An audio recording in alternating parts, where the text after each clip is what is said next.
for orbit, most of which I was unconscious, and not involving every exercise, but not quite enough with some hours of towing at it. By the time barge finally held still, I was almost too dopey to care about trying to break out. Except for one fact. We were picked up, I think, and tumbled a bit, then brought to rest with me upside down. This is a no-good position at best under one gravity. Simply impossible when supposed to A. Unstrap self, B. Get out of suit-shaped cavity, C. Get loose a sledgehammer fastened with butterfly nuts to bulkhead, D. Smash same against breakaways guarding escape hatch, E. Batter way out, and F. Finally, drag an old man in a pea suit out after you. Didn't finish step A. Passed out, head downwards. Lucky this was emergency last resort routine. Steward had been notified before we left. News services had been warned shortly before we landed. I woke up with people leaning over me. Passed out again. Woke up second time in hospital bed. Flat on back with heavy feeling in chest. Was heavy and weak all over. But not ill. Just tired, bruised, hungry, thirsty, languid. Was a transparent plastic tent over bed, which accounted for the fact I was having no trouble breathing. I at once was closed in on from both sides. A tiny Hindu nurse with big eyes on one side, Steward Lejoie another. He grinned at me. "Hi, Caber. How do you feel?" I'm right. But oh, bloody. What a way to travel. Prof says it's the only way. What a tough old boy he is. Hold it. Prof said Prof is dead. Not at all. Not in good shape. We've got him in a pneumatic bed with a round-the-clock watch, and more instruments wired into him than you would believe. But he's alive, and will be able to do his job. But truly, he didn't man the trip. He never knew about it, so he says, went to sleep in one hospital, woke up in another. I thought he was wrong when he refused to let me wangle it to send the ship, but he was not. The publicity has been tremendous. I said slowly, you say Proof refused to let you send the ship? I should say, Chairman Cillian refused. Didn't you see the dispatches, Manny? No. Too late to fight over it. But last few days have been busy. I think I'm worried. Here too. Don't recall when I last dosed. You sound like a loony. I am a loony, Manny. Don't ever doubt it. But the sister is looking daggers at me. Stu picked her up. Turned her around. I decided he wasn't all loony yet. But nurse didn't resent. Go play somewhere else, dear. I'll give your patient back to you, still warm in a few minutes. He shut the door on her and came back to bed. But Adam was right. This was not only wonderful publicity, but safer. Publicity, I suppose, but safer. Let's not talk about it. Sapphire, my old. You weren't shot at. Yet they had 2 hours in which they knew right where you were, a big fat target. They couldn't make up their minds what to do. They haven't formed a policy yet. They didn't even dare not bring you down on schedule. The news was full of it. I had stories slanted and wetting. Now they don't dare touch you. You're popular heroes. Whereas, if I had waited to charter a ship and fetch you, well, I don't know. They probably would have been ordered into parking orbit. Then you two, and myself perhaps, would have been taken off under arrest. No skipper is going to risk missiles no matter how much is paid. The proof of the pudding, cover. But let me brief you. You're both citizens of the People's Directorate of Chad. Best I could do on short notice. Also, Chad has recognized Luna. I had to buy one Prime Minister, 2 generals, some tribal chiefs, and a Minister of Finance. Cheap for such a hurry-up job.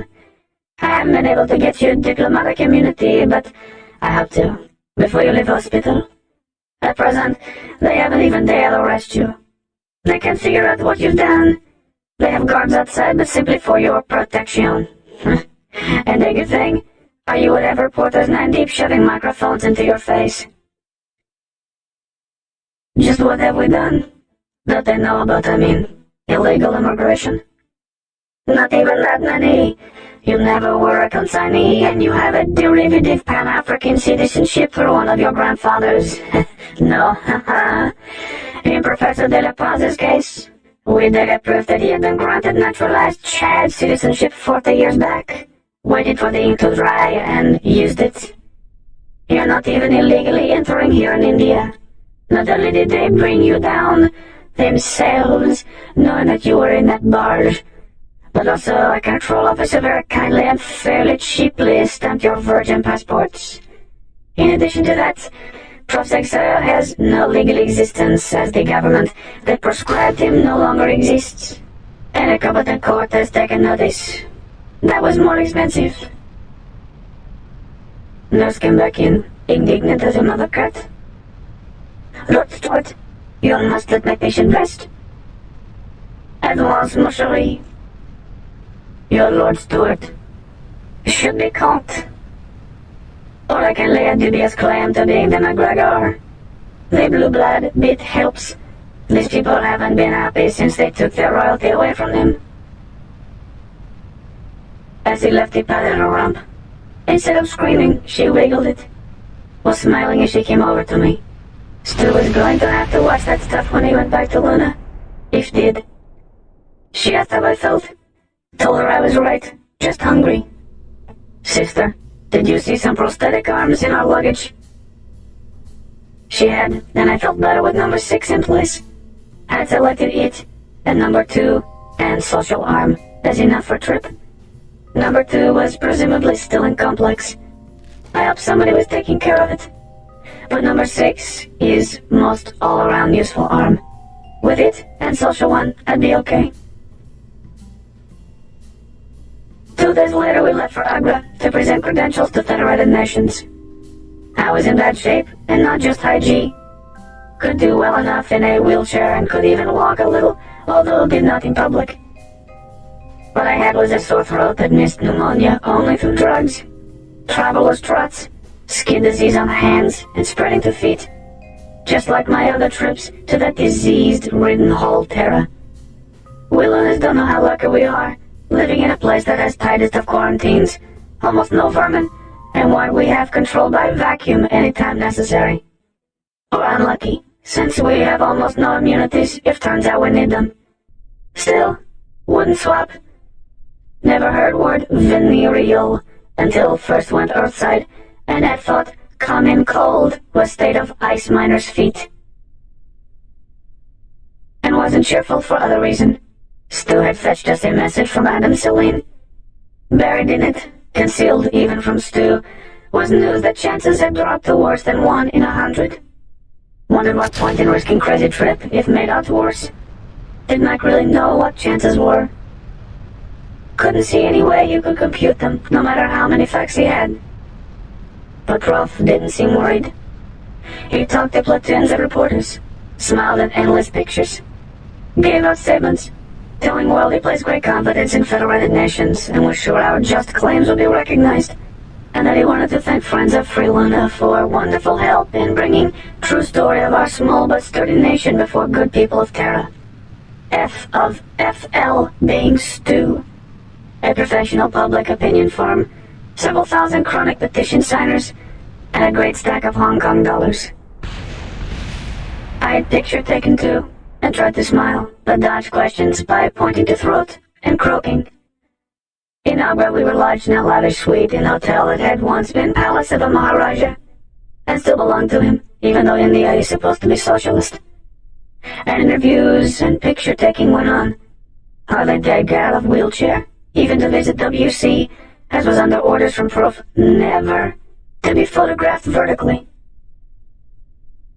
He was always either in bed or in a stretcher. Bed baths, bed pans, everything.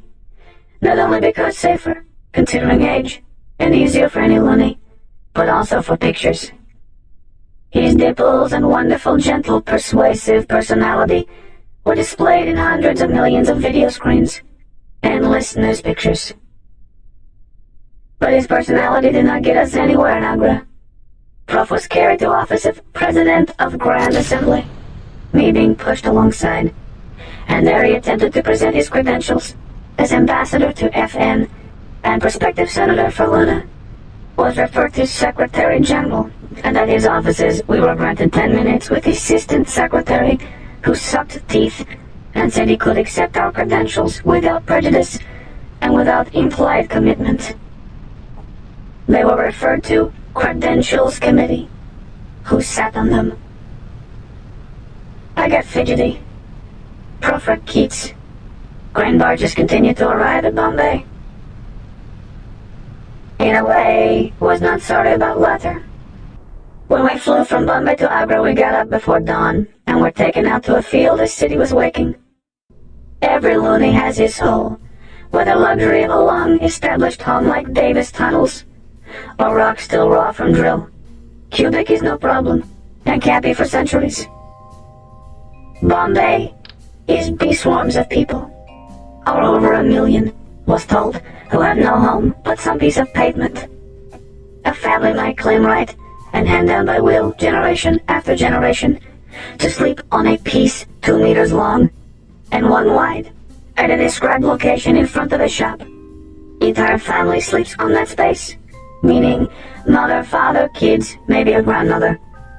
Would not have believed it if had not seen. At dawn in Bombay, roadways, side pavements, even bridges are covered with tight carpet of human bodies. What do they do? Where do they work? How do they eat? Did not look as if they did. Could count ribs. If I hadn't believed simple arithmetic that you can't ship stuff downhill forever without shipping replacement back, would have tossed in cards. But, Tanstaffel. There ain't no such thing as a free lunch, in Bombay, or in Luna. At last we were given appointment with an investigating committee. Not what Prophet asked for. He had requested public hearing before Senate, complete with video cameras. Only camera decision was its in-camera nature. Was closed. Not too closed. I had little recorder, but no video. I took proof 2 minutes to discover that committee was actually VIPs of Lunar Authority, or their tame dogs.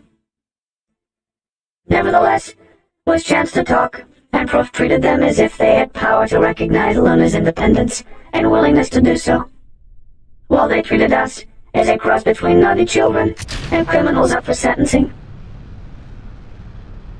Proof was allowed to make opening statement. With decorations trimmed away, was assertion that Luna was de facto a sovereign state, with an unopposed government in being, a civil condition of peace and order, a provisional president and cabinet carrying on necessary functions, but anxious to return to private life as soon as Congress completed writing a constitution, and that we were here to ask that these facts be recognized to jury, and that Luna be allowed to take her rightful place in councils of mankind as a member of federated nations.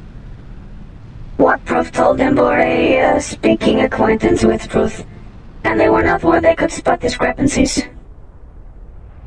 Our provisional president was a computer, and cabinet was Y.O. Finn, Comrade Clayton, and Terence Sheehan, editor of Pravda, plus Wolfgang Kosakov, board chairman of Luna Hoko, and a director of Bank of Hong Kong at Luna. But Y.O. was the only person now in Luna who knew that Adam Celine was false face for a computer.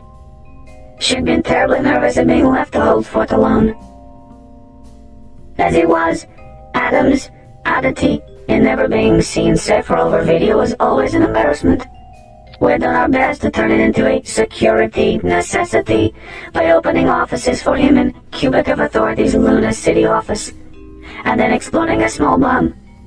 After this assassination attempt, comrades who had been most fretful about Adam's failure to stir around became loudest in demands that Adam must not take any chances. This being helped by editorials. But I wondered while Prof was talking what these pompous chums would think if they knew that our president was a collection of hardware owned by authority. But they just sat staring with chill disapproval, unmoved by Prof's rhetoric.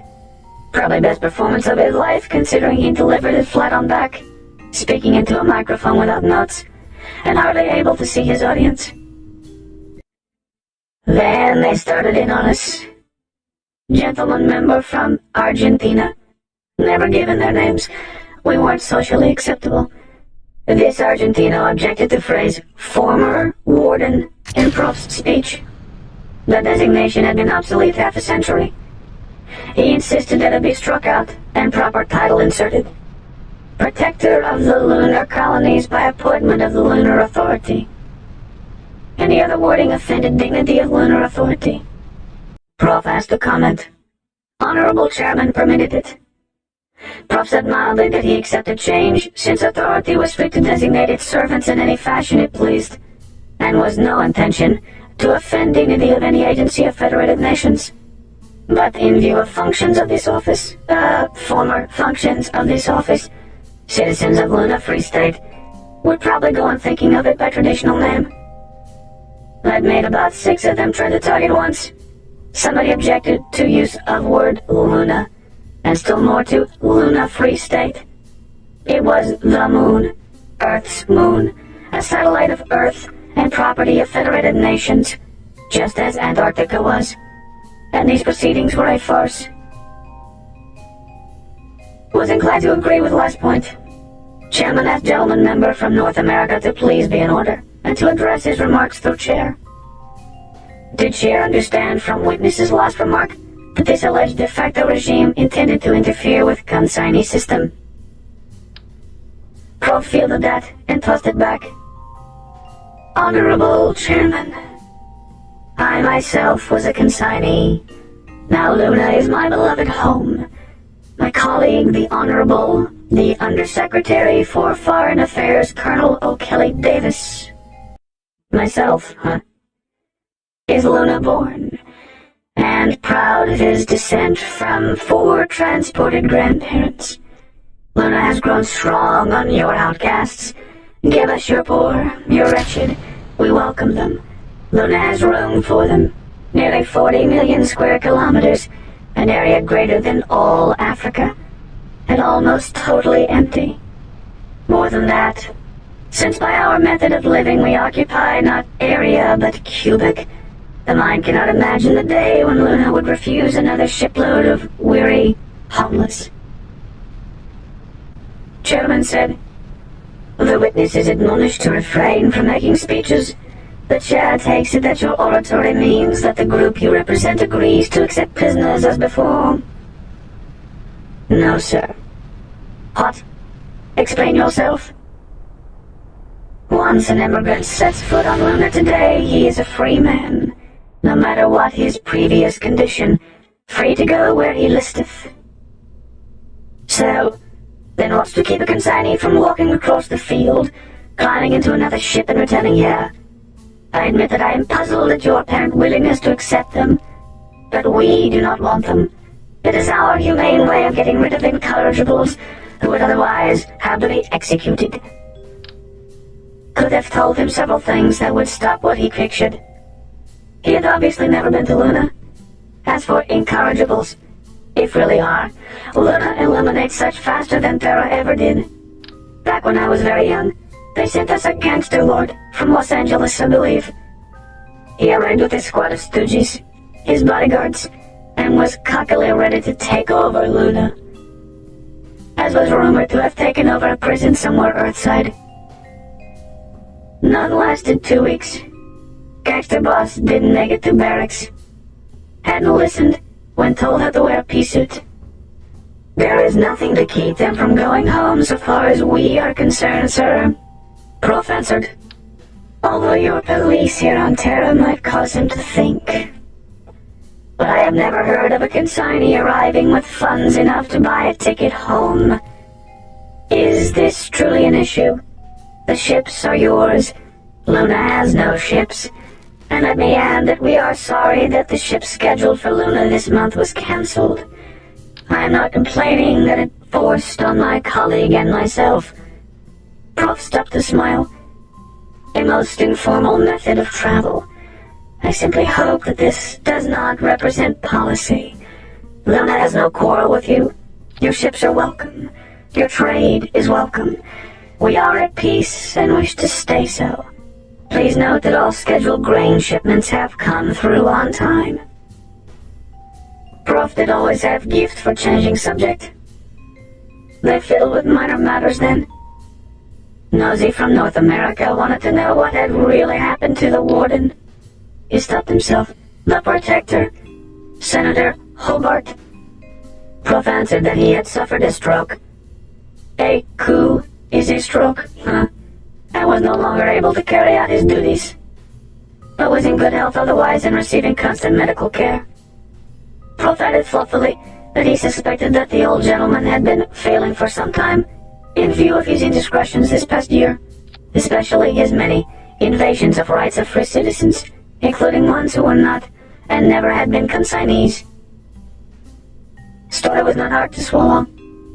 When those busy scientists managed to break news of our coup, they had reported Warden as dead, whereas Mike had kept him alive and on job by impersonating him. When authority RSI demanded a report from Warden on this wild rumor, Mike had consulted Proof. Len had accepted call and given a convincing imitation of senility, managing to deny, confirm, and confuse every detail. Our announcements followed, and thereafter Warden was no longer available, even in his computer alter ego. 3 days later, we declared independence. This North American wanted to know what reason they had to believe that one word of this was true. Prof smiled most saintly smile, and made effort to spread thin hands before letting them fall to coverlet. The gentleman member from North America is urged to go to Luna, visit Senator Hobart's sickbed, and see for himself. Indeed, all Terran citizens are invited to visit Luna at any time. See anything. We wish to be friends. We are at peace. We have nothing to hide. My only regret is that my country is unable to furnish transportation. For that, we must turn to you. Chinese member looked at Proof thoughtfully. He had not said a word but missed nothing. Chairman recessed hearing until 1500. They gave us a retiring room and sent in lunch. I wanted to talk, but Proof shook head, glanced around room, tapped ear. So, I shut up. Proof napped then, and I leveled out my wheelchair and joined him. On Terra, we both slept all we could. Helped. Not enough. They didn't wheel us back until 1600. Committee was already sitting. Chairman then broke on rule against speeches and made a long one, more in sorrow than anger. Started by reminding us that Luna Authority was a non-political trusteeship charged with solemn duty of ensuring that Earth's satellite, the Moon, Luna, as some called it, was never used for military purposes. He told us that Authority had guarded this sacred trust more than a century. While governments fell and new governments rose, alliances shifted and shifted again. Indeed, Authority was older than Federated Nations, deriving original charter from an older international body. And so well had it kept that trust that it had lasted through wars and turmoils and realignments. This is news, but you see what he was building towards. The Luna Authority cannot surrender its trust, he told us solemnly. However, there appears to be no insuperable obstacle to the Luna colonists if they show political maturity, enjoying a degree of autonomy. This can be taken under advisement. Much depends on your behavior. The behavior, I should say, of all you colonists. There have been riots and destruction of property. This must not be. I waited for him to mention 90 dead goons. He never did. I will never make a statesman. I don't have high-level approach.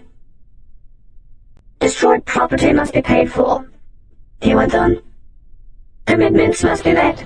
If this body you call a Congress can guarantee such things, it appears to this committee that this so-called Congress could, in time, be considered an agency of the Authority for many internal matters. Indeed, it is conceivable that a stable local government might, in time, assume many duties now falling on the Protector, and even be allowed delegates non-voting in the Grand Assembly. But such recognition would have to be earned. But one thing must be made clear. Earth's major satellite, the Moon, is by nature's law forever the joint property of all the peoples of Earth. It does not belong to that handful who by accident of history happen to live there. The sacred trust laid upon the lunar authority is and forever must be the supreme law of Earth's moon. Accident of history? Huh? I expected Proof to shove it down his throat. I thought he would say, no, never did know what Proof would say. Here's what he did say. Proof waited through several seconds of silence, then said, Honorable Chairman, who is to be exiled this time? What did you say? Have you decided which one of you is to go into exile? Your deputy warden won't take the job. This was true. He preferred to stay alive. He is functioning now only because we have asked him to. If you persist in believing that we are not independent, then you must be planning to send up a new warden. Protector. Warden, let us not mince words. Though if we knew who he is to be, we might be happy to call him ambassador. We might be able to work with him. It might not be necessary to send him with armed hoodlums to rape and murder our women. Order, order, the witness will come to order. It is not I who was not in order, Honorable Chairman. Rape it was, and murder most foul. But that is history, and now we must look to the future. Whom are you going to exile? Prof struggled to raise self on elbow, and I was suddenly alert. Was it cue? For you all know, sir, that it is a one-way trip. I was born here. You can see what effort it is for me to return even temporarily to the planet which has disinherited me. We are outcasts of Earth who... He collapsed. Was up out of my chair and collapsed myself, trying to reach him. Was not all play acting, even though I answered a cue.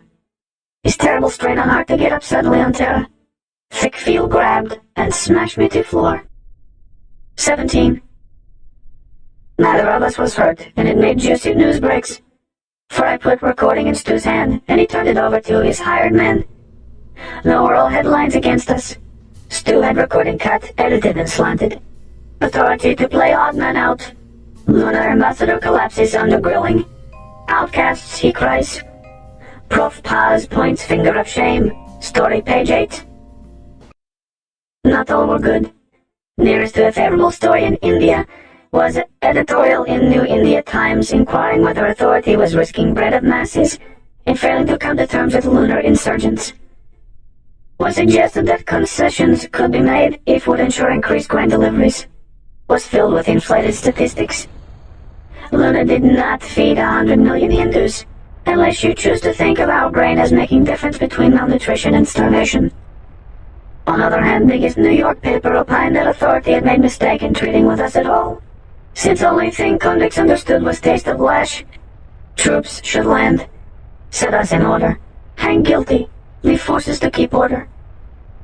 Was a quick mutiny, quickly subdued in Peace Dragoons regiment from which our late oppressors had come. One started by rumor that they were to be shipped to moon. Mutiny not hushed up perfectly. Stu hired good men. Next morning a message reached us inquiring if Professor De La Paz was well enough to resume discussions. We went. A committee supplied doctor and nurse to watch over Prof. But this time we were searched, and a recorder removed from my pouch. I surrendered it without much fuss. Was Japanese job supplied by Stu, to be surrendered. Number 6 arm has recess intended for a power pack, but near enough size of my mini recorder. Didn't need power that day, and most people, even hardened police officers, disliked to touch a prosthetic. Everything discussed day before was ignored, except the chairman started session by scolding us for breaking security of a closed meeting. Prof replied that it had not been closed so far as we were concerned, and that we would welcome newsmen, video cameras, a gallery, anyone, as Luna Free State had nothing to hide. Chairman replied stiffly that so-called Free State did not control these hearings. These sessions were closed. not to be discussed outside this room, and that it was so ordered. Proof looked at me. Will you help me, Colonel? I touched controls of chair, scooted around, was shoving his stretcher wagon with my chair toward door before Chairman realized bluff had been called. Prof allowed himself to be persuaded to stay without promising anything, or to coerce a man who faints if he gets overexcited. Chairman had said there had been many irrelevancies yesterday, and matters discussed best left undiscussed, and that he would permit no digressions today. He looked at Argentino, then at North American. He went on. Sovereignty is an abstract concept, one that has been redefined many times as mankind has learned to live in peace. We need not discuss it. The real question, Professor, or even Ambassador de facto if you like, we shan't quibble. The real question is this. Are you prepared to guarantee that the lunar colonies will keep their commitments? What commitments, sir? All commitments, but I have in mind specifically your commitments concerning grain shipments. I know of no such commitments, sir. Prof answered with bland innocence. Chairman's hand tightened on gavel, but he answered quietly. Come, sir. There is no need to spar over words. I refer to the quota of grain shipments, and to the increased quota, a matter of 13% for this new fiscal year. Do we have your assurance that you will honor those commitments? This is a minimum basis for discussion, else these talks can go no further. Then I am sorry to say, sir, that it would appear that our talks must cease. You are being serious. Quite serious, sir. The sovereignty of Free Luna is not the abstract matter you seem to feel it is. These commitments you speak of were the authority contracting with itself.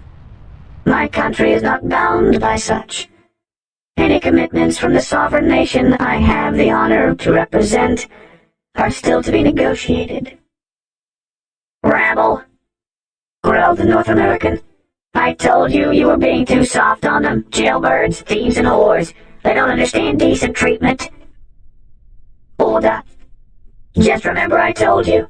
If I had them in Colorado, we would teach them a thing or two. We know how to handle their sort. The gentleman member will please be in order. I'm afraid, said the Hindu member, Parsi in fact, but committeeman from India. I'm afraid I must agree in essence with the gentleman member from the North American Directorate. India cannot accept the concept that the green commitments are mere scraps of paper. Decent people do not play politics with hunger. And besides, the Argentino put in, they breed like animals. Pigs. Prof made me take a tranquilizing drug before that session. Had insisted on seeing me take it. Prof said quietly, Honorable Chairman, may I have consent to amplify my meaning before we conclude, perhaps too hastily, that these talks must be abandoned. Proceed. Unanimous consent, free of interruption. Chairman looked around. Consent is unanimous, he stated, and the gentlemen members are placed on notice that I will invoke Special Rule 14 at the next outburst. The Sergeant-at-Arms is directed to note this and act. The witness will proceed. I will be brief, Honorable Chairman. Prof said something in Spanish. All I got was Senor. Argentino turned dark but did not answer. Prof went on. I must first answer the gentleman member from North America on a matter of personal privilege, since he has impugned my fellow countrymen. I, for one, have seen the inside of more than one jail. I accept the title, nay, I glory in the title of jailbird. We citizens of Luna are jailbirds and descendants of jailbirds, but Luna herself is a stern schoolmistress. Those who have lived through her harsh lessons have no cause to feel ashamed. In Luna City, a man may leave purse unguarded or home unlocked and feel no fear. I wonder if this is true in Denver.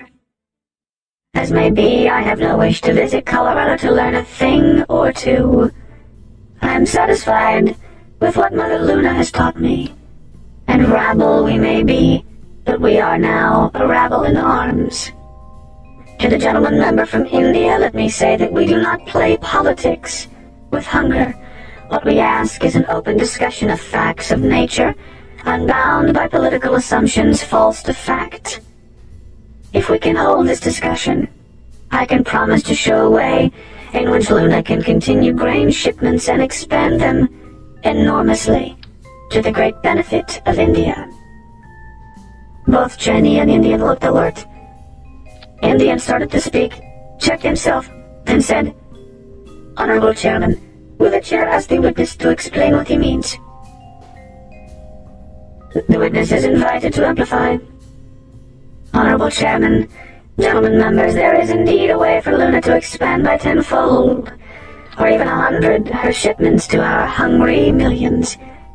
The fact that grain barges continue to arrive on schedule during our time of trouble and are still arriving today is proof that our intentions are friendly. But you do not get milk by beating the cow. Discussions of how to augment our shipments must be based on the facts of nature, not on the false assumption that we are slaves, bound by a work quota we never made. So what shall it be? Will you persist in believing that we are slaves indentured to an authority other than ourselves?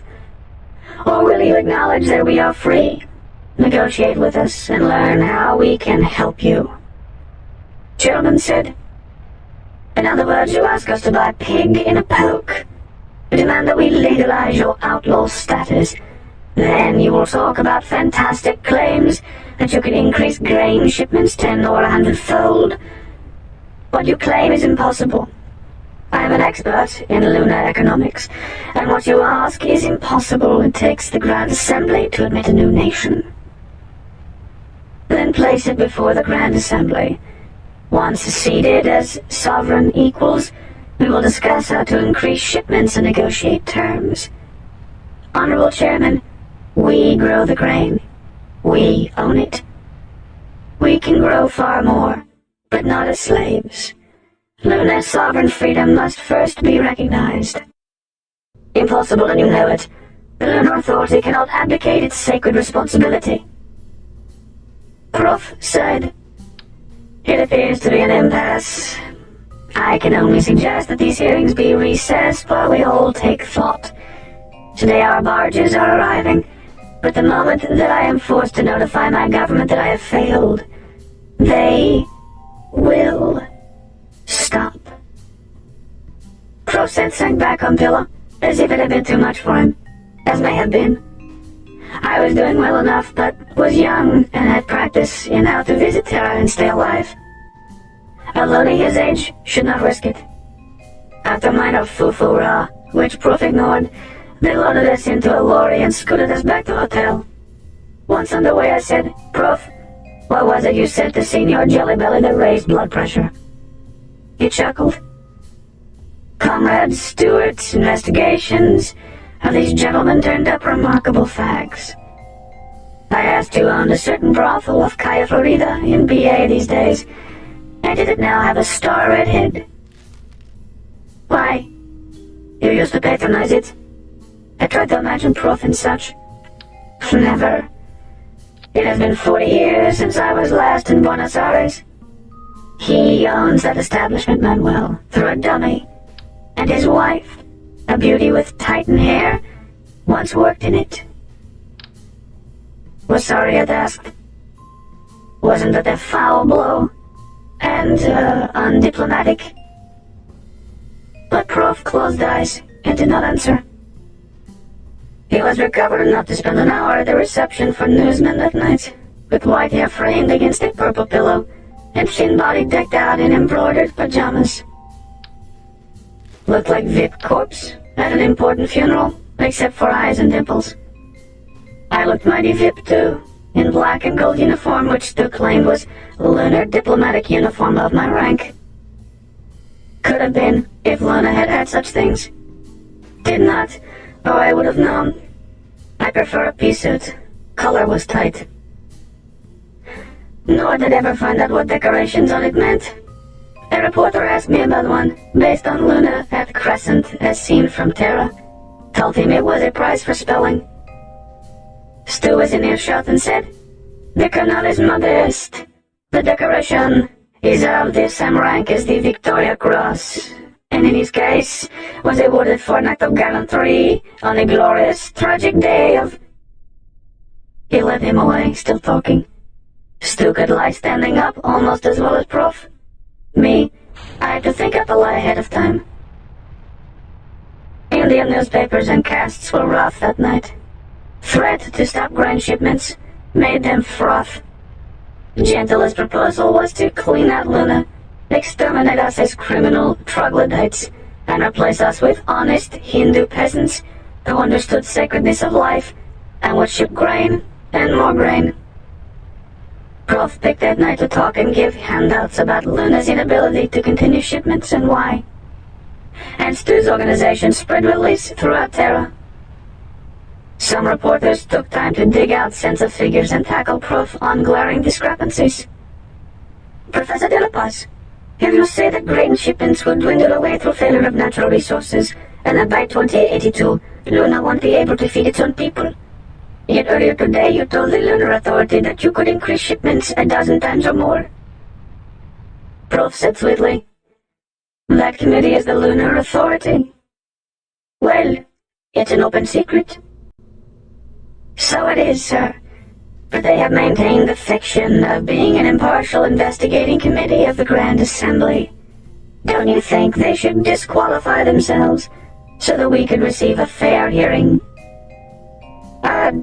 It's not my place to say, Professor. Let's get back to my question. How do you reconcile the two?" "I'm interested in why it's not your place to say, sir.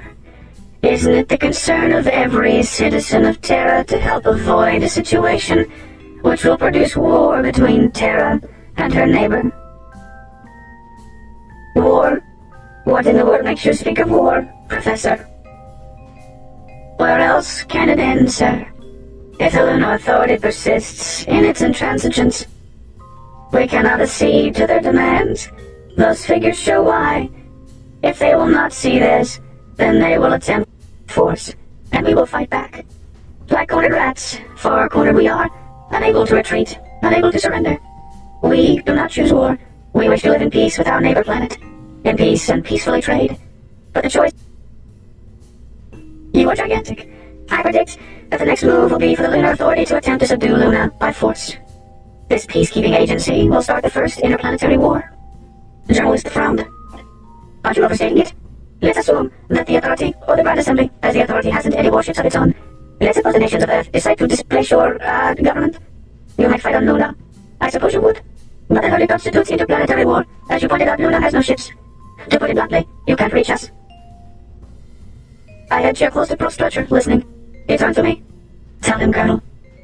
I parroted it. Prof and I had worked out stock situations. I had memorized and was ready with answers. I said, "Do you gentlemen remember the Pathfinder? How she came plunging in out of control?" They remembered. Nobody forgets greatest disaster of early days of spaceflight, when unlucky Pathfinder hit a Belgian village. "We have no ships," they went on, "but would it be possible to throw these large loads of grain instead of delivering them into parking orbit?" Next day this evoked the headline, "Loonies threatened to throw rice." A moment it produced awkward silence. Finally, the journalist said, "Nevertheless, I would like to know how you reconcile your two statements. No more grain after 2082, and 10 or 100 times as much." "There is no conflict," Prof answered. "They are based on different sets of circumstances. The figures you have been looking at show the present circumstances, and the disaster they will produce in only a few years through drainage of Luna's natural resources. Disaster which these authority bureaucrats, or should I say authoritarian bureaucrats, would avert by telling us to stand in the corner like naughty children." Prof paused for labored breathing, went on. "The circumstances under which we can continue or greatly increase our grain shipments are the obvious corollary of the first. As an old teacher, I can hardly refrain from classroom habits. The corollary, sure to be left as an exercise for the student. Will someone attempt it?" Was uncomfortable silence. Then a little man with strange accent said slowly, "It sounds to me as if you talk about way to replenish natural resources." "Cap Capital. Excellent. Prof flashed dimples. You, sir, will have a gold star on your term paper. To make grain requires water and plant foods. Phosphates, other things. Ask the experts. Send these things to us. We'll send them back as wholesale grain. Put down a hose in the limitless Indian Ocean. Line up those millions of cattle here in India. Collect their end product and ship it to us. Collect your own night soil. Don't bother to sterilize it. We've learned to do such things cheaply and easily. Send us briny seawater, rotten fish, dead animals, city sewage, cow manure, offal of any sort. And we will send it back, ton for ton, as golden grain. Send 10 times as much. We'll send back 10 times as much grain. Send us your poor, your dispossessed. Send them by thousands and hundreds of thousands. We'll teach them swift, efficient lunar methods of tunnel farming and ship you back unbelievable tonnage. Gentlemen, Luna is one enormous fallow farm, 4,000 million hectares, waiting to be plowed. That startled them. Then someone said slowly, "But what do you get out of it? Luna, I mean." Prof shrugged. Money, in the form of trade goods. There are many things you make cheaply which are dear in Luna. Drugs, tools, book films, gods for our lovely ladies. Buy our grain, and you can sell to us at a happy profit. The Hindu journalist looked thoughtful, started to write. Next to him was a European type who seemed unimpressed. He said, "Professor, have you any idea of the cost of shipping that much tonnage to the moon?" Prof waved it aside. "A technicality. Sir, there was a time when it was not simply expensive to ship goods across oceans, but impossible. Then it was expensive, difficult, dangerous. Today you sell goods half around your planet almost as cheaply as next door. Long-distance shipping is the least important factor in cost. Gentlemen, I am not an engineer, but I have learned this about engineers. When something must be done, engineers can find a way that is economically feasible. If you want the grain that we can grow, turn your engineers loose." Prof gasped and labored, signaled for help, and nurses wheeled him away. I declined to be questioned on it, telling them that they must talk to Prof when he was well enough to see them. So they pecked at me on other lines. One man demanded to know why, since we paid no taxes, we colonists thought we had a right to run things our own way. After all, those colonies had been established by federated nations, by some of them. It had been terribly expensive. Earth had paid all bills. And now you colonists enjoy benefits and pay not one dime of taxes. Was that fair? I wanted to tell him to blow it, but Prof had again made me take a tranquilizer, and it required me to sort that endless list of answers to trick questions. "Let's take that one at a time," I said. "First, what is it you want us to pay taxes for? Tell me what I get, and perhaps I'll buy it. No, put it this way. Do you pay taxes?" "Certainly I do, and so should you." "And what do you get for your taxes?" Taxes paid for government." I said, "Excuse me, I'm ignorant. I lived my whole life in Luna. I don't know much about your government. Can you feed it to me in small pieces? What do you get for your money?" They all got interested, and anything this aggressive little chum missed, others supplied. I kept a list. When they stopped, I read it back. Free hospitals. Aren't any in Luna. Medical insurance. We have that, but apparently not what you mean by it. If a person wants insurance, he goes to a bookie and works out a bet. You can hedge anything for a price.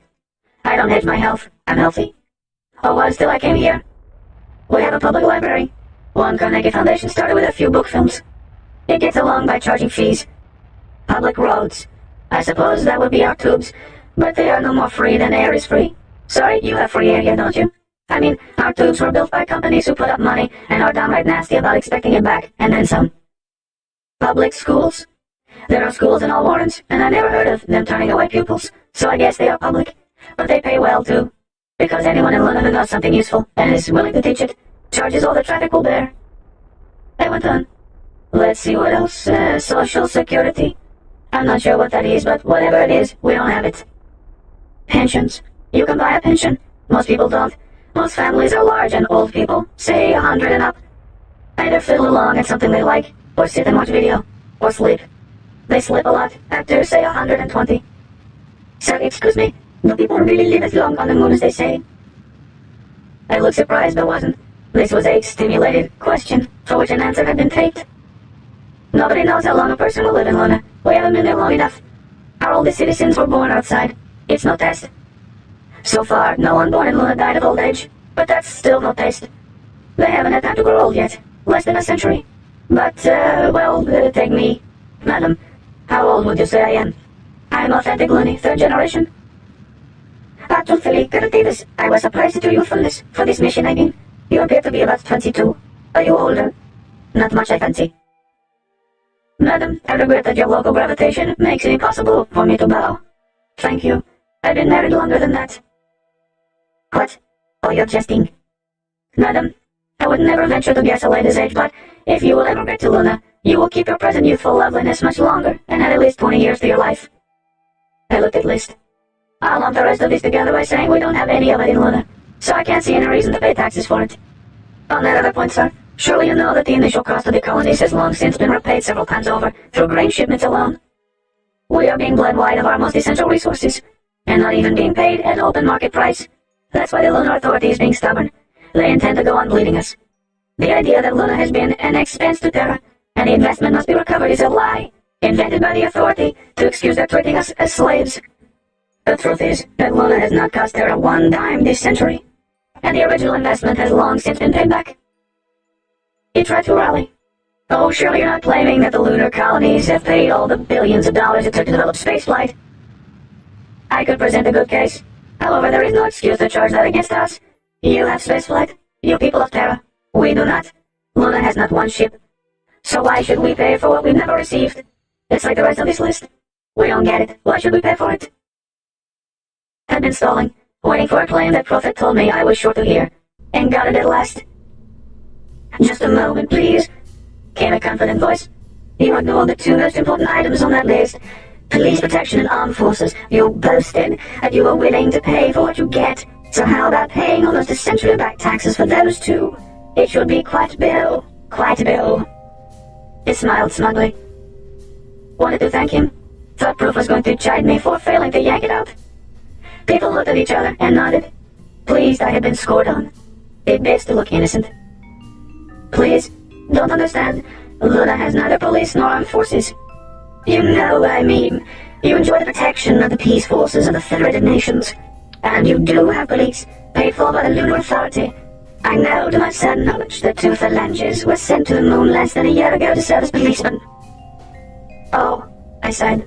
Can you tell me how FN peace forces protect Luna? I did not know that any of your nations wanted to attack us. We are far away and have nothing anyone envies. Or did you mean we should pay them to leave us alone?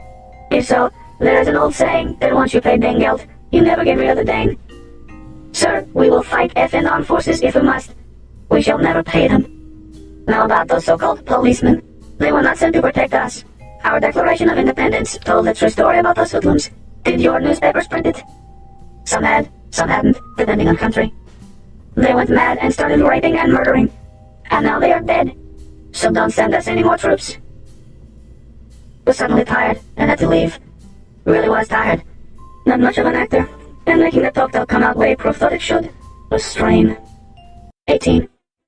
Was not told till later that I had received an assist in that interview. Lead about police and armed forces had been fed by Stooge. Stu LeJoie took no chances. But by the time I knew, I had experience in handling interviews.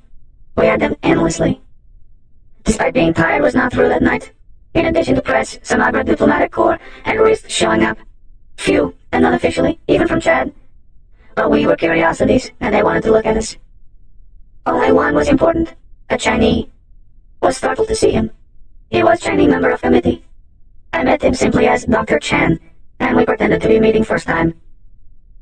He was that Dr. Chan, who was then senator from Great China, and also Great China's longtime #1 boy at Lunar Authority, and much later, vice chairman and premier, shortly before his assassination.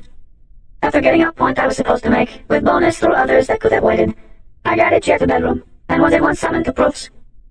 Manuel, I'm sure you noticed our distinguished visitor from the Middle Kingdom. Old Chinese from committee. Try to curb the loony talk, son. Please don't use it at all here, even with me. Yes, he wants to know what we meant by 10-fold or 100-fold. So tell him. Straight or swindle? The straight. This man is no fool. Can you handle the technical details? Done my homework, unless he's expert in ballistics. He's not. But don't pretend to know anything you don't know, and don't assume that he's friendly. but he could be enormously helpful if he concludes that our interests and his coincide.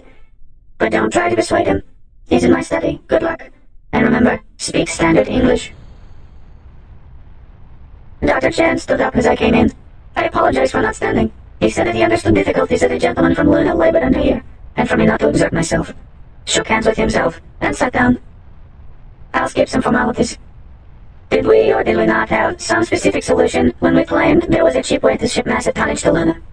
Told him was a method, expensive in investment but cheap in running expenses. It's the one we use on Luna, sir. A catapult, an escape speed induction catapult. His expression changed not at all. Colonel, are you aware that such has been proposed many times and always rejected for what seemed good reasons? Something to do with air pressure? Yes, Doctor. But we believe, based on extensive analysis by computer and our experience with catapulting, that today the problem can be solved. Two of our larger firms, the Luna Ho Company and the Bank of Hong Kong in Luna, are ready to head a syndicate to do it as a private venture. They would need help here on Earth and might share voting stock, though they would prefer to sell bonds and retain control. Primarily, what they need is a concession from some government, a permanent easement on which to build the catapult. Probably India. Above was a set speech.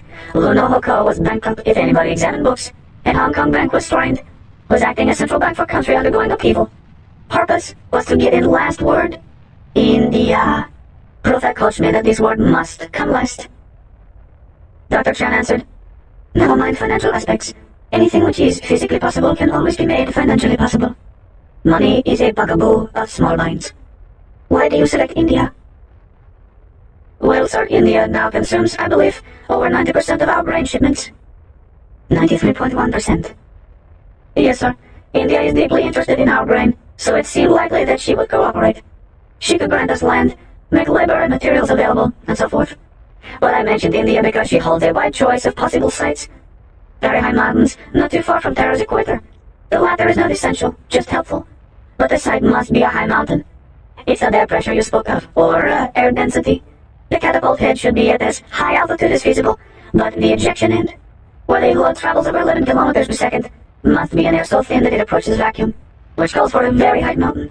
Take the peak at Nanda Devi, around 400 kilometers from here. It has a railhead 60 kilometers from it, and a road almost to its base. It is 1,000 meters high. I don't know that Nanda Devi is ideal. It is simply a possible site with good logistics. The ideal site would have to be selected by Terran engineers. A higher mountain would be better. Oh, yes, sir, I assured him. A higher mountain would be preferred over one nearer the equator. The catapult can be designed to make up for loss in free ride from Earth's rotation. The difficult thing is to avoid so far as possible this pesky thick atmosphere. Excuse me, Doctor. I did not mean to criticize your planet. There are higher mountains. Can you tell me about this proposed catapult? I started to. The length of an escape speed catapult is determined by the acceleration. We think, or the computer calculates, that an acceleration of 20 gravities is about optimum. For Earth's escape speed, this requires a catapult 323 kilometers in length. Therefore, stop please. Colonel, are you seriously proposing to bore a hole over 300 kilometers deep? Oh no, construction has to be above ground to permit shockwaves to expand. The stator would stretch nearly horizontally, rise perhaps 4 kilometers in 300, and in a straight line, almost straight, as Coriolis, acceleration, and other minor variables make it a gentle curve. The lunar catapult is straight so far as the eye can see, and so nearly horizontal that the barges just miss some peaks beyond it. Oh, I thought that you were overestimating the capacity of present-day engineering. We drilled deeply today, not that deeply. Go on. Doctor, it may be that common misconception which caused you to check me is why such a catapult has not been constructed before this. I've seen those earlier studies. Most assume that a catapult would be vertical, or that it would have to tilt up at the end to toss the spacecraft into the sky, and neither is feasible nor necessary. I suppose the assumption arose from the fact that your spaceships do boost straight up, or nearly. I went on. But they do that to get above atmosphere, not to get into orbit. Escape speed is not a vector quantity, it is scalar. A load bursting from a catapult at escape speed will not return to Earth no matter what its direction. Two corrections. It must not be headed toward the Earth itself, but at some part of the sky hemisphere, and it must have enough added velocity to punch through whatever atmosphere it still traverses. If it is headed in the right direction, it will wind up at Luna. Yes. Then this catapult can be used at once each lunar month. No, sir. On the basis on which you were thinking, it would be once every day. picking the time to fit where Luna will be in her orbit. But in fact, or so the computer says, I'm not an astronautics expert. In fact, these catapults could be used almost any time, simply by varying ejection speed, and the orbits could still wind up at Luna. I don't visualize that. Neither do I, Doctor, but, excuse me, but isn't there an exceptionally fun computer at Taiping University? And if there is, did I detect an increase in bland inscrutability? A cyborg computer, pickled brains, or lab ones aware? Horrible, either way. Why not ask a top-notch computer for all possible ejection times for such a catapult, as I have described? Some orbits go far outside Luna's orbit before returning to where they can be captured by Luna, taking a fantastically long time. Others hook around Terra, then go quite directly. Some are as simple as the ones we use from Luna. There are periods each day when short orbits may be selected, but a load is in the catapult less than 1 minute. The limitation is how fast the loads can be made ready. It is even possible to have more than one load going up the catapult at a time if the power is sufficient. A computer control is versatile. The only thing that worries me is, these high mountains, they are covered with snow. Usually, he answered. Ice and snow and bare rock. Well, sir, being born in Luna, I don't know anything about snow. The stator would not only have to be rigid under heavy gravity of this planet, but would have to withstand dynamic thrusts at 20 gravities. I don't suppose it could be accurate to ice or snow. Or could it be? I'm not an engineer, Colonel, but it seems unlikely. Snow and ice would have to be removed, and kept clear. Weather would be a problem too. Weather I know nothing about, Doctor. All I know about ice is that it has a heat of crystallization of 335 million joules per ton. I have no idea how many tons would have to be melted to clear the site, or how much energy would be required to keep it clear. But it seems to me that it might take as large a reactor to keep it free of ice as to power the catapult. We can build reactors. We can melt ice. Our engineers can be sent north for re-education until they do understand ice. Dr. Chen smiled, and I shivered. However, the engineering of ice and snow was solved in Antarctica years ago. Don't worry about it. A clear solid rock site about 350 kilometers long at a high altitude. Anything else I should know? Not much, sir. Melted ice could be collected near the catapult head, and thus be the most massive part of what will be shipped to Luna. Quite a saving. Also, the steel canisters would be reused to ship grain to Earth, thus stopping another drain that Luna can't take. No reason why a canister should not make the trip hundreds of times. At Luna, it would be much the way barges are now landed off Bombay. Solid charge retro rockets programmed by ground control, except that it would be much cheaper. 2.5 km/s change of motion versus 11 plus, a squared factor of about 20. But actually even more favorable, as retros are parasitic weight, and the payload improves accordingly. There is even a way to improve that. How? Doctor, this is also my specialty, but everybody knows that your best ships use hydrogen as reaction mass heated by a fusion reactor. But hydrogen is expensive in Luna, and any mass could be reaction mass. It just would not be as efficient. Can you visualize an enormous brute force space tug designed to fit lunar conditions? It would use raw rock, vaporized, as reaction mass, and would be designed to go up into parking orbit, pick up those shipments from Terra, bring them down to Luna's surface. It would be ugly, all the fancy stripped away. Might not be manned even by a cyborg. It can be piloted from the ground by computer. Yes, I suppose such a ship could be designed. But let's not complicate things. Have you covered the essentials about this catapult? I believe so, Doctor. The site is the crucial thing. Take the peak Nanda Devi. By the maps I have seen, it appears to have a long, very high ridge sloping to the west for about the length of our catapult. If that is true, it would be ideal. Less to cut away, less to bridge. I don't mean that it is the ideal site, but that is the sort to look for. A very high peak with a long, long ridge west of it. I understand. Dr. Chen left abruptly. Next few weeks, I repeated that in 12 countries, always in private, and with the implication that it was secret. All that changed was name of mountain. In Ecuador, I pointed out that Chimborazo was almost on the equator. Ideal. But in Argentina, I emphasized that the Aconcagua was highest peak in Western Hemisphere. In Bolivia, I know that Alto Plano was as high as Tibetan Plateau. Almost true. Much nearer equator, and offered a wide choice of sites for easy construction, leading up to peaks comparable to any on Terra. I talked to a North American who was a political opponent of that chum who had called us rabble. I pointed out that, while Mount McKinley was comparable to anything in Asia or South America, there was much to be said for Mauna Loa, extremes of construction. Doubling G's to make it short enough to fit, and Hawaii could be spaceport of world. Whole world. For we talked about the day when Mars would be exploited, and freight for 3, possibly 4 planets would channel through their big island. Never mentioned Mauna Loa's volcanic nature. Instead, I noted the location permitted an aborted load to splash harmlessly into Pacific Ocean. In Soviet Union was only one peak discussed, Lenin, over 7,000 meters, and rather too close to their big neighbor. Kilimanjaro, Popocatépetl, Logan, El Libertado. My favorite peak changed by country. All that we required was that it might be highest mountain in hearts of locals. I found something good to say about modest mountains of Chad when we were entertained there, and rationalized so well I almost believed it. Other times, with help of leading questions from Stoulejois stooges, I talked about chemical engineering, of which I know nothing but had memorized facts on surface of Luna, where endless free vacuum and some power and limitless raw materials and predictable conditions permitted ways of processing, expensive or impossible Earthside. When they arrived, that shipping both ways made it profitable to exploit Luna's virgin resources. Was always the suggestion that entrenched bureaucracy of lunar authority had failed to see great potential of Luna. True. Plus answer to a question always asked, which answer asserted that Luna could accept any number of colonists. This also was true, although never mentioned that Luna, yes, that sometimes Luna's loonies, killed about half of new chums. But people we talked to rarely thought of immigrating themselves. They thought of forcing or persuading others to immigrate to relieve crowding, and to reduce their own taxes. Kept mouth shut about the fact that half-fed swarms we saw everywhere did breed faster than even catapulting could offset. We could not house, feed, and train even 1 million new chums each year, and 1 million wasn't a drop on Terra. More babies than that were conceived every night. We could accept far more than would immigrate voluntarily, but if they used forced immigration and flooded us, Luna has only one way to deal with a new chum.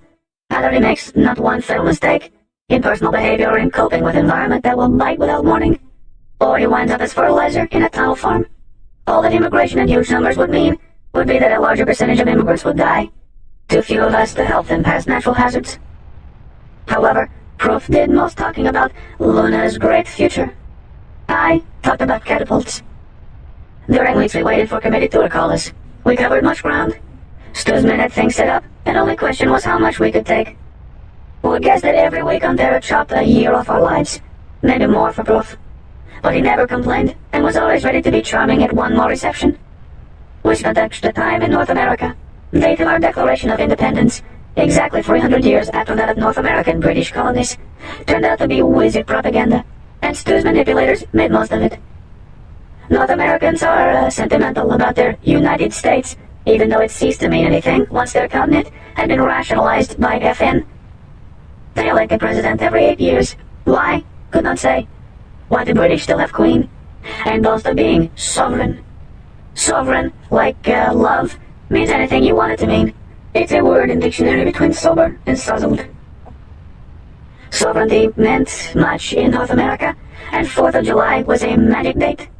4th of July League handled our appearances, and still told us that it had not cost much to get it moving, and nothing to keep going.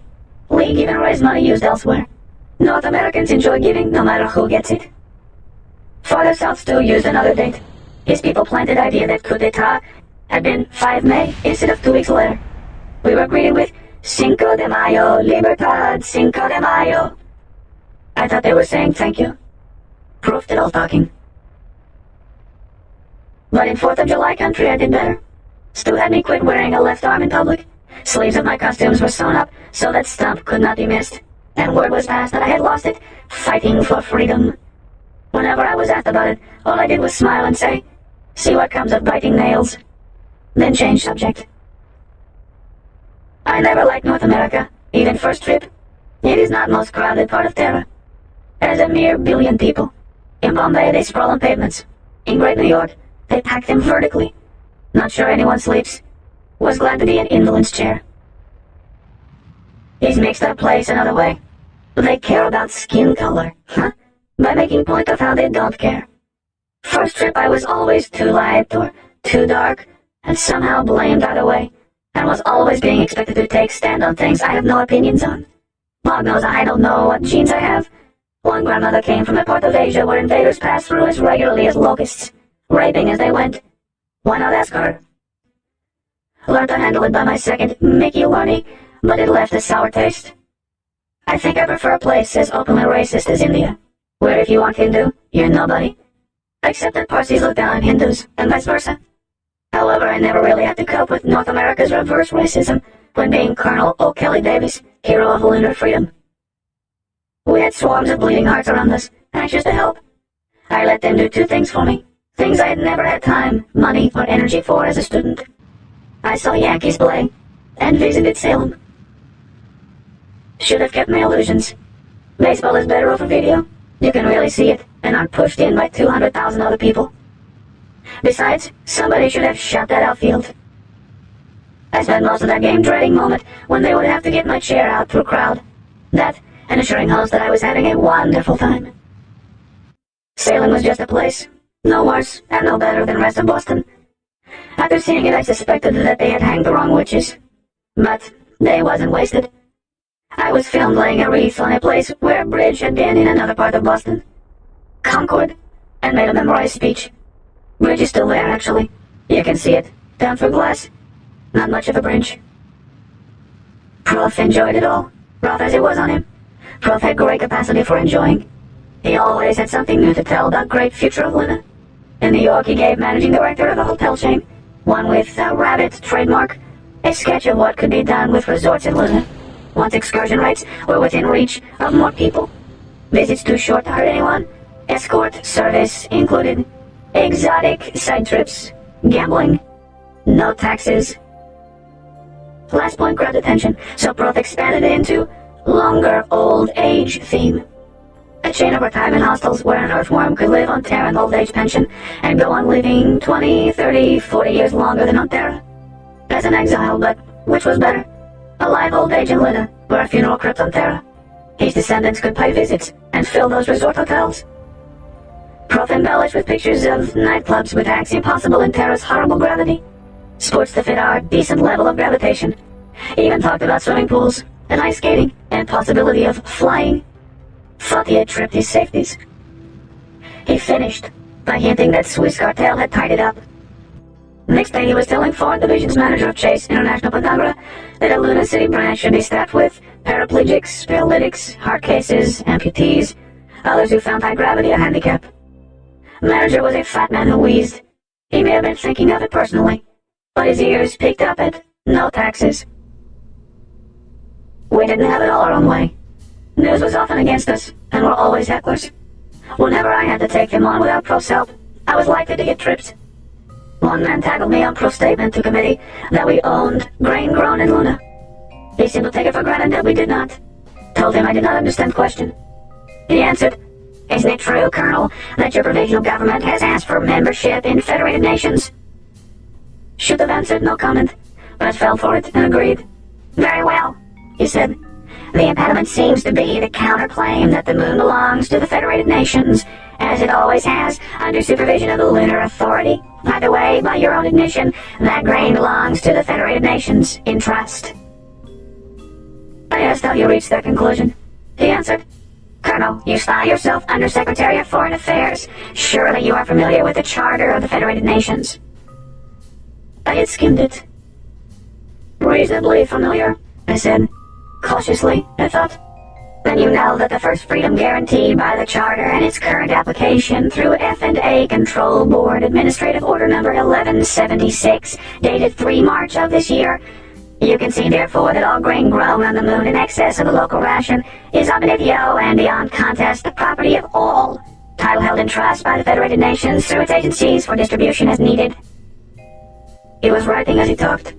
"Have you anything to add to that concession?" I said, "What in Bog's name you talking about?" Then, "Come back, I haven't conceded anything." So great New York Times printed, "Lunar Undersecretary says food belongs to hungry." New York today. O'Kelly Davis, soi-disant, Colonel of the Armed Forces of Free Luna, here on a junket to stir up support for the insurgents in the FN lunar colonies, said in a voluntary statement to this paper that the Freedom from Hunger Clause in the Grand Charter applied to the lunar grain shipments. I asked Prof how should have handled. Always answer an unfriendly question with another question, he told me. Never ask him to clarify. He'll put words in your mouth. This reporter, was he skinny? Ribs showing? No. Heavy set? Not living on 1,800 calories a day, I take it, which is the subject of that order he cited. Had you known, you could have asked him how long he had conformed to the ration, and why he quit. Or asked him what he had for breakfast, and then looked unbelieving no matter what he answered. Or when you don't know what a man is getting at, let your counter-question shift the subject to something you do want to talk about. Then, no matter what he answers, make your point and call on someone else. Logic does not enter into it, just tactics. Prof, nobody here is living on 1,800 calories a day. Bombay, maybe. Not here. Less than that in Bombay. Manuel, that equal ration is a fiction. Half the food on this planet is in the black market, or is not reckoned through one ruling or another. Or they keep two sets of books, and figures submitted to the FN have nothing to do with the economy. Do you think that grain from Thailand and Burma and Australia is correctly reported to the control board by Great China? I'm sure that the India representative on that food board doesn't. But India keeps quiet because she gets the lion's share from Luna, and then plays politics with hunger, a phrase you may remember, by using our grain to control her elections. Kerala had a planned famine last year. Did you see it in the news? No. Because it wasn't in the news. A managed democracy is a wonderful thing, Manuel, for the managers, and its greatest strength is a free press, when free is defined as responsible, and the managers define what is irresponsible. Do you know what Luna needs most? More ice. A news system that does not bottleneck through one channel. Our friend Mike is our greatest danger. Huh? Don't you trust Mike? Manuel, on some subjects I don't trust even myself. Limiting the freedom of news just a little bit is in the same category with the classic example, a little bit pregnant. We are not yet free, nor will we be as long as anyone, even our ally Mike, controls our news. Someday I hope to own a newspaper independent of any source or channel. I would happily set print by hand, like Benjamin Franklin. I give up. Prof, suppose these trucks fail and grain shipments stop. What happens? People back home will be vexed with us, and many here on Terra would die. Have you read Malthus? Don't think so. Many would die. Then a new stability would be reached with somewhat more people, more efficient people, and better fed. This planet isn't crowded. It is just mismanaged. And the unkindest thing you can do for a hungry man is to give him food. Give. Read Malthus. It is never safe to laugh at Dr. Malthus. He always has the last laugh. A depressing man, I'm glad he's dead. But don't read him until this is over. Too many facts hamper a diplomat, especially an honest one. I'm not especially honest. But you have no talent for dishonesty, so your refuge must be ignorance and stubbornness. You have the latter. Try to preserve the former. For the nonce, lad, Uncle Bernardo is terribly tired. I said, sorry, and wheeled out of his room. Prof was hitting too hard a pace. I would have been willing to quit if it would ensure his getting into his ship and out of that gravity. But traffic stayed one way. Grain barges, nothing else. But Prof had fun. As I left and waved lights out, noticed again a toy he had bought. One that delighted him like a kid on Christmas. A brass cannon. A real one from sailing ship days. Was small, barrel about half a meter long, and messing with wooden carriage. Only kilos 15. A signal gun, its paper said. Reeked of ancient history. Pirates, men walking plank. A pretty thing, but I asked Prof why. If we ever managed to leave, price to lift that mast to Luna would hurt. I was resent to abandoning a pea suit with years more wear in it. Abandon everything but 2 left arms and a pair of shorts. If pressed, might give up social arm. If very pressed, would skip shorts. He reached out and stroked the shiny barrel. Manuel, once there was a man who held a political make-work job, like so many here in this directorate, shining brass cannon around a courthouse. Why would courthouse have cannon? Never mind. He did this for years. It fed him and let him save a bit, but he was not getting ahead in the world. So one day he quit his job, drew out his savings, bought a brass cannon, and went into business for himself. Sounds like idiot? No doubt. And so were we, when we tossed out the warden. Manuel, you'll outlive me. When Luna adopts a flag, I would like it to be a cannon, or on field sable, crossed by bars sinister, jewels of our proudly ignoble lineage. Do you think it could be managed? Suppose so. If you'll sketch, but why a flag, not a flagpole in Luna? It can fly in our hearts, a symbol for all fools so ridiculously impractical as to think they can fight City Hall. Will you remember, Manuel? Sure. That is, we'll remind you when time comes. Didn't like such talk. He had started using oxygen tent in private, but would not use in public. Guess I'm ignorant and stubborn. Was both in place called Lexington, Kentucky, in central managerial area. One thing no doctrine about, no memorized answers, was life in Luna. Prof said to tell truth and emphasize homely, warm, friendly things, especially anything different. Remember, Manuel, the thousands of Terrans who have made short visits to Luna are only a tiny fraction of 1%. To most people, we will be as weirdly interesting as strange animals in a zoo. Do you remember that turtle on exhibition in Old Dome? That's us. Certainly did. They wore that insect out staring at. So when this male-female team started quizzing about family life in Luna, was happy to answer. I printed it only by what I left out. Things that aren't family life, but poor substitutes in a community overloaded with males. Luna City is homes and families mainly, dull by Terra standards, but I like it. And other warns much same. People who work and raise kids and gossip, and find most of their fun around dinner table. Not much to tell, so I discussed anything they found interesting. Every Luna custom comes from Terra, since that's where we all came from. But Terra is such a big place that a custom from Micronesia, say, may be strange in North America. This woman, can't call her lady, wanted to know about various sorts of marriage. First, was it true that one could get married without a license on Luna? I asked what a marriage license was. Her companion said, "Skip it, Mildred. Pioneer societies never had marriage licenses." "But don't you keep records?" she persisted. "Certainly," I agreed. "My family keeps a family book that goes back almost to first landing at Johnson City. Every marriage, birth, death, every event of importance, not only in direct line, but all branches so far as we can keep track. And besides, he's a man, a school teacher, going around copying old family records all over our warren, writing a history of Luna City. A hobby." "But don't you have official records? Here in Kentucky, we have records that go back hundreds of years." "Madam, we haven't lived there that long." "Yes, but, well, Luna City must have a city clerk. Perhaps you could call him county recorder, the official who keeps track of such things, deeds and so forth." I said, "Don't think so, madam. Some bookies do notary work, witnessing chops on contracts, keeping records of them. He's for people who don't read and write and can't keep own records. I never heard of one asked to keep record of marriage. Not saying couldn't happen, but haven't heard." "How delightfully informal. Then this other rumor about how simple it is to get a divorce on the moon, I dare say that's true too." "Okay, she divorces him. He lives. Still lives endless things. Men might be business partners. Co-husbands often are. Divorce may break up partnership. Money matters to settle. These three may own a cubic together. And while will be in her name, ex-husband probably has cash coming, or rent.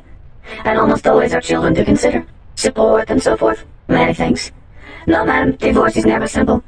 Can divorce him in 10 seconds, but may take 10 years to straighten out loose ends. Isn't it much that way here?" Just forget I ever asked that question, Colonel.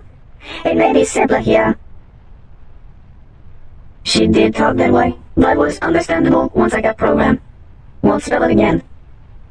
"But if that is a simple marriage, what is a complex one?" Found self-explaining polyandries, clans, groups, lines, and less common patterns considered vulgar by conservative people such as my own family. Deal my mother set up, say, after she ticked off my old man. though didn't describe that one. Mother was always too extreme. Woman said, "You have me confused. What is the difference between a line and a clan?" Quite different. Take on case. I have honored to be member of one of the oldest line marriages in Luna, and in my prejudiced opinion, best. You asked about divorce. Our family has never had one, and would bet long odds never will. A line marriage increases instability year after year. Gains practice in art of getting along together, and the notion of anybody leaving is unthinkable. Besides, takes the unanimous decision of all wives to divorce a husband. Could never happen. Senior wife would never let it get that far. Went on describing advantages. Financial security, fine home life it gives children, fact that death of a spouse, while tragic, could never be tragedy it was in a temporary family, especially for children. Children simply could not be orphaned. Suppose I wax too enthusiastic, but my family is the most important thing in my life. Without them, I'm just one-armed mechanic who could be eliminated without causing a draft. Here's why he's stable, I said. Take my youngest wife, 16. Likely to be in her 80s before his senior wife. Doesn't mean all wives senior to her will die by then. Unlikely in Luna. Femmes seem to be immortal. But may all opt out of family management by then. By our family traditions, they usually do, without younger wives putting pressure on them. So Ludmilla, Ruski name, from the fairy tale. Mila will have over 50 years of good example before has to carry burden. She's sensible to start with, not likely to make mistakes, and if did, has other wives to steady her. Self-correcting, like a machine with proper negative feedback. A good line marriage is immortal. Expect mine to last me at least 1,000 years. And is why Shep might die when time comes. Best part of me will go on living. Prof was being wheeled out. He had him stop stretcher cart and listen. I turned to him. "Professor," I said, "you know my family. Would mind telling this lady why it's a happy family, if you think so?" "It is," agreed Prof. "However, I would rather make a more general remark. Dear madam, I gather you find our lunar marriage customs somewhat exotic." "Oh, I wouldn't go that far," she said hastily. "Just somewhat unusual." "They arise, as marriage customs always do, from economic necessities of the circumstances, and our circumstances are very different from those here on Earth. Take the line type of marriage which my colleague has been praising. And justifiably, I assure you, despite his personal bias, I am a bachelor and have no bias. Line marriage is the strongest possible device for conserving capital and ensuring the welfare of children, the two basic societal functions for marriage everywhere, in an environment in which there is no security, neither for capital nor for children, other than that devised by individuals. Somehow human beings always cope with their environment. Line marriage is a remarkably successful invention to that end. All other lunar forms of marriage serve that same purpose, though not as well." He said goodnight and left. I had with me, always, a picture of my family, newest one, our wedding with Wyoming. Brides are at their prettiest, and Wyo was radiant. And the rest of us looked handsome and happy, with Grandpa tall and proud, and not showing failing faculties. I was disappointed. They looked at it oddly. But man, Matthews, name was, said, "Can you spare this picture, Colonel?" Winced. "Only copy I have, and a long way from home." "For a moment, I mean. Let me have it photographed, right here. It need never leave your hands." "Oh, well, certainly." Not a good picture of me, but his face I have, and did Wyo justice, and it just don't come prettier than Lenore. So he photographed it, and next morning, they did come right into our hotel suite, and walk me before time, and did arrest me, and take me away, wheelchair and all, and did lock me in a cell with bars. For bigamy, for polygamy, for open immorality, and publicly inciting others the same. Was glad Mom couldn't see. 19. Took Stu all day to get case transferred to an FN court and dismissed. His lawyers asked to have it tossed out on diplomatic immunity, but FN judges did not fall into trap, merely noted that alleged offenses had taken place outside jurisdiction of lower court, except alleged inciting, concerning which they found insufficient evidence. Aren't any FN laws covering marriage? Can't be. Just a rule about each nation required to give full faith and credence to marriage customs of other member nations. Out of those 11 billion people, perhaps 7 billion lived where polygamy is legal. and Stu's opinion manipulators played up persecution. He gained us sympathy from people who otherwise would never have heard of us. Even gained it in North America and other places where polygamy is not legal, from people who believed in live and let live. All good, because all his problem was to be noticed. To most of those bee swarm billions, Luna was nothing. A rebellion hadn't been noticed. Stu's operators had gone too much thought to plans set up to get me arrested. Was not told until weeks later after time to cool off and see benefits. Took a stupid judge, a dishonest sheriff, and barbaric local prejudice, which I triggered with that sweet picture. For Stu admitted later that range of color in Davis' family was what got Judge angry enough to be foolish, even beyond native talent for nonsense. My one consolation, that Mom could not see my disgrace, turned out mistaken. Pictures, taken through bars and showing grim face, were in every Luna paper, and write-ups used nastiest, earth-side stories. Not a larger number that deployed injustice. But should have had more faith in Mimi. She wasn't ashamed, simply wanted to go outside and rip some people to pieces. While helped Earthside, greatest good was at Luna. Lunas became more unified over this silly ho-ho than had ever been before. They took it personally, and Adam Celine and Simon Jester pushed it. Lunas are easygoing, except on one subject: women. Every lady felt insulted by Terran news stories. Some male Lunas who had ignored politics suddenly discovered I was their boy. Spin-offs. All lags feel superior to those not transported. Later found self greeted by ex-cons with, "Hi, jailbird." I loved reading. I was accepted. But saw nothing good about it then. Pushed around, treated like cattle, fingerprinted, photographed, given food we wouldn't offer hogs, exposed to endless indignity, and only that heavy field kept me from trying to kill somebody. Had I been wearing number 6 armor and grabbed, might have tried. But steadied down once I was freed. Hour later we were on with Agra. Had at last been summoned by committee.